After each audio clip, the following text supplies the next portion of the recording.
しょ僕の言葉は絶対だって。 Kazutaka Kodataka, creador de Danganronpa, y Kotaro Uchikoshi, creador de la saga Zero Escape, vuelven a unir fuerzas en un nuevo proyecto de su estudio conjunto, Tokyo Games. Después de un lanzamiento muy particular en Apple Arcade y una recepción dividida entre su comunidad, World's Ends Club al fin llega a Nintendo Switch. ¿Hay vida más allá de los juegos de supervivencia que les han dado renombre a ambos creadores? Nuestra particular respuesta es un sí, pero para saber todos los detalles, quédate hasta el final del vídeo. La historia de este juego nos pone en el papel de Reicho, el líder de un típico club escolar japonés en 1995, en medio de una excursión a las afueras de Tokio. Sin embargo, justo al salir de la ciudad, un meteorito cae sobre la capital nipona, arrasando todo a su paso, junto con el maltrecho autobús escolar. Al despertar, los 11 miembros del Club de la Buena Estrella se vuelven a encontrar, atrapados en un parque temático completamente sumergido en el mar, siendo obligados por un ser con forma de payaso a participar en un macabro juego de supervivencia, del cual tendrán que escapar para volver a su hogar. Es una historia con momentos marca de la casa del estudio, y que destaca por sus situaciones extrañas y algunos giros de guión, pero exhibiendo un tono más suave y convencional que de costumbre.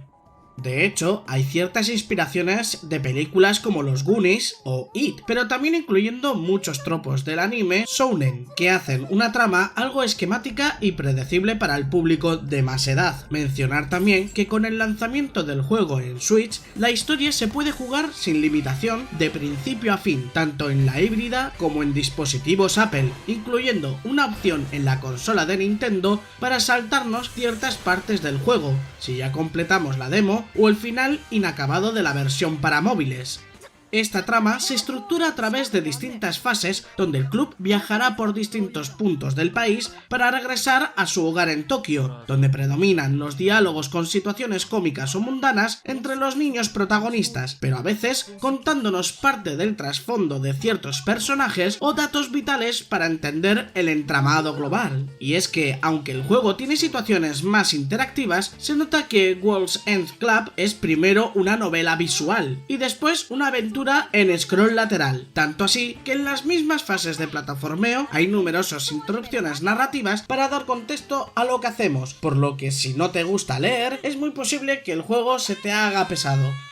Este énfasis en la narrativa también se utiliza para implementar un sistema de rutas alternativas que, según ciertas elecciones, nos pueden conducir a niveles con escenarios y premisas diferentes y con distinta repercusión para la trama. Sin embargo, y con cierta similitud a Zero Escape, esto no está pensado exactamente para rejugar el título, ya que es necesario terminar todas las rutas posibles para llegar al final de la historia, aunque aquí la cantidad de ellas es muy reducida y el conseguirlas todas es bastante sencillo sin ayuda externa, algo que es recomendable tan pronto tengamos la oportunidad para enterarnos de todos los detalles. Por su parte, la jugabilidad en los mencionados segmentos de avance lateral se comporta como un juego de plataformas y puzzles en 2D, donde las fases son lineales y con desafíos muy directos, pero sin llegar a ser un paseo, ya que nuestros personajes mueren de un solo golpe. Aquí es donde entran las habilidades especiales de cada uno de los niños, que están preestablecidos en cada nivel y sin posibilidad de cambiarlos, lo que altera la forma de superar cada fase y nos obliga a no actuar a lo loco. A pesar de esto, la verdad es que los puntos de control son muy amables y rara será la ocasión donde no tengas claro lo que tienes que hacer, por lo que el juego es bastante accesible en las poco más de 15 horas que puede durar, sumando sus coleccionables. Gráficamente es donde el juego más evidencia su origen de juego móvil, y aunque los personajes y escenarios tienen diseños muy llamativos, su puesta en escena no está a la altura de una consola de sobremesa, con animaciones algo rígidas y repetitivas, elementos reutilizados en distintas ambientaciones y muy poca resolución en los fondos, que desmerecen mucho de sus detalles, sobre todo en las escenas narrativas y en algunas cinemáticas muy mal planteadas. A esto se suman pequeñas cargas entre escenas del juego, que aunque no son molestas, evidencian una mala integración al tener que pausarse la partida cada 2×3 para cambiar de escenario o mostrar una escena en medio de una sección jugable, y que otros juegos del mismo género resuelven muchísimo mejor.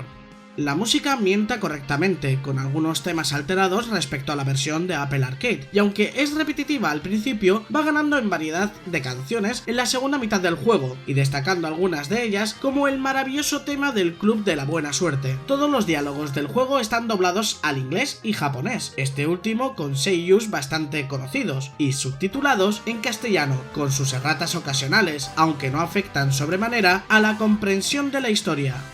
World's End Club es un título atípico en la carrera de Todaka y Uchikoshi, con elementos prestados de sus obras, pero con un planteamiento jugable y narrativo mucho más clásico y menos agresivo, lo que sumado a su origen como juego de móviles no le hará demasiada gracia a la mayoría de sus seguidores. Sin embargo, si eres capaz de lidiar con esto y no te importa leer líneas y líneas y líneas de diálogo anime, es un juego que engancha lo suficiente en dosis pequeñas para perdonarle muchas de sus inconsistencias, convirtiéndose en una recomendación interesante para el público infantil, aunque su precio de base en la consola de Nintendo invita a esperar una rebaja en un futuro no tan lejano.